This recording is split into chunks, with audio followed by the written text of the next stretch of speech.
जय जय श्री राधे। देखिए, गीता में 4 प्रकार के भक्त की चर्चा की गई है। आर्तो जिज्ञासुर अर्थार्थी ज्ञानी च भरतस्रव।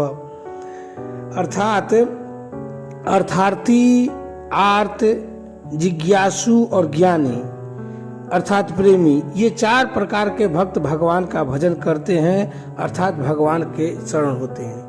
आज हम लोग अर्थार्थी भक्त के बारे में चर्चा करेंगे, जिनको अपनी न्याययुक्त सुख सुविधा की इच्छा हो जाती है, अर्थात धन संपत्ति वैभव आदि की इच्छा हो जाती है, परंतु उसको वे केवल भगवान से ही चाहते हैं, दूसरों से नहीं चाहते। ऐसे भक्त अर्थार्थी भक्त कहलाते हैं। 4 प्रकार के भक्तों में अर्थार्थी आरंभिक भक्त होता है। पूर्व संस्कारों से उसकी धन की इच्छा रहती है और वह धन के लिए चेष्टा भी करता है, पर वह समझता है कि भगवान के समान धन की इच्छा पूर्ति करने वाला दूसरा कोई नहीं है। ऐसा समझकर वह धन प्राप्ति के लिए तत्परता पूर्वक भगवान का नाम जप, कीर्तन, भगवत स्वरूप का ध्यान आदि करता है। धन प्राप्त करने के लिए उसका भगवान पर ही विश्वास निष्ठा होती है। जिसको धन की इच्छा तो है, पर उसकी प्राप्ति के लिए वह सांसारिक उपायों का सहारा लेता है और कभी धन के लिए भगवान को भी याद कर लेता है। वह केवल अर्थार्थी अर्थात अर्थ का भक्त है, भगवान का भक्त नहीं है। कारण कि जिसमें धन की इच्छा ही मुख्य है, परंतु जिसमें भगवान के संबंध की मुख्यता है, वह क्रमशः भगवान की तरफ ही बढ़ता चला जाता है। भगवान में लगे रहने से उसकी धन की इच्छा बहुत कम हो जाती है और समय पाकर मिट भी जाती है। यही भगवान का अर्थार्थी भक्त है। इसमें मुख्यतः ध्रुव जी का नाम लिया जा सकता है। एक दिन बालक ध्रुव के मन में राजा की गोद में बैठने की इच्छा हुई, पर छोटी माँ ने बैठने नहीं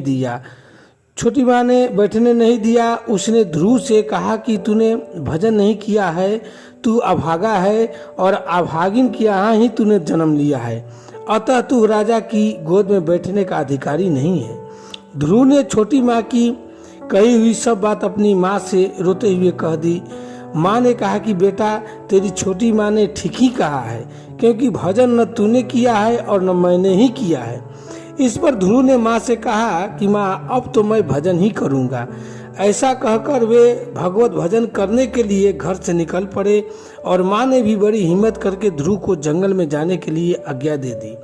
रास्ते में जाते हुए नारद जी महाराज मिल गए। नारद जी ने ध्रुव से कहा कि अरे भोले बालक, तू अकेला कहाँ जा रहा है? अरे क्या ऐसे जाने से भगवान जल्दी थोड़े ही मिलते हैं? तू जंगल में कहाँ रहेगा? वहाँ बड़े बड़े जंगली जानवर है, वे तेरे को खा जाएंगे। वहाँ तेरी माँ थोड़े ही बैठी है, तू मेरे साथ चल। राजा मेरी बात मानते हैं, मैं तेरा और तेरी माँ का प्रबंध करवा दूंगा। नारद जी की बातों को सुनकर ध्रुव की भगवत भजन में और दृढ़ता हो गई, क्योंकि उन्होंने देखा कि थोड़े ही भगवान के भजन के लिए मैं चला हूँ तो नारद जी मिल गए। इसका मतलब आगे जाने के बाद भगवान जरूर मिलेंगे। भगवान की तरफ चलने से नारद जी भी इतनी बात कहते हैं। अब ये मेरे को घर चलने के लिए कहते हैं, पर पहले यहाँ कहाँ कोई बात कहने आ रहा था। ध्रुव ने नारद जी से कहा कि हे महाराज, मैं तो अब भगवान का भजन ही करूँगा। ध्रुव जी का ऐसा दृढ़ संकल्प देखकर नारद जी ने उनको द्वादक्षर मंत्र दिया। ओम नमो भगवते वासुदेवाय दिया और चतुर्भुज भगवान विष्णु का ध्यान बताकर मधुबन में जाकर भजन करने की आज्ञा दी। ध्रुव जी ने मधुबन में जाकर ऐसी निष्ठा से भजन किया कि उनकी निष्ठा को देखकर 6 महीने की अवधि के भीतर भगवान ध्रुव के सामने प्रकट हो गए। भगवान ने ध्रुव जी को राजगद्दी का वरदान दिया, पर इस वरदान से ध्रुव जी विशेष राजी नहीं हुए। भजन से अंतःकरण शुद्ध होने के कारण उनको धन राज्य के लिए भगवान की तरफ चलने में बड़ी लज्जा हुई कि मैंने बड़ी गलती की, जो राजगद्दी की इच्छा प्रकट कर ली मन में।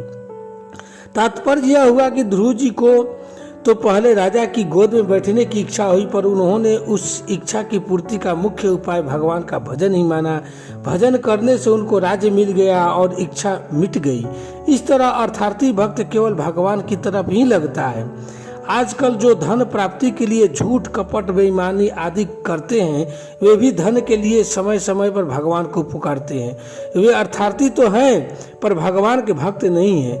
वे तो झूठ, कपट, बेईमानी आदि के भक्त हैं, क्योंकि उनका पाप के बिना, झूठ कपट के बिना काम नहीं चलता।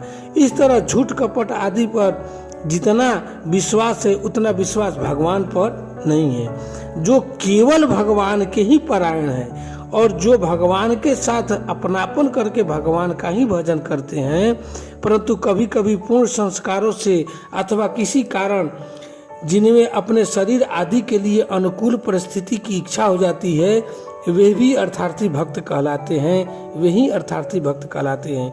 उनकी अनुकूलता की इच्छा ही अर्थार्थीपन है। इसलिए भगवान को पूर्ण समर्पण करके भजन करना चाहिए, भक्ति करनी चाहिए। जय जय श्री राधे।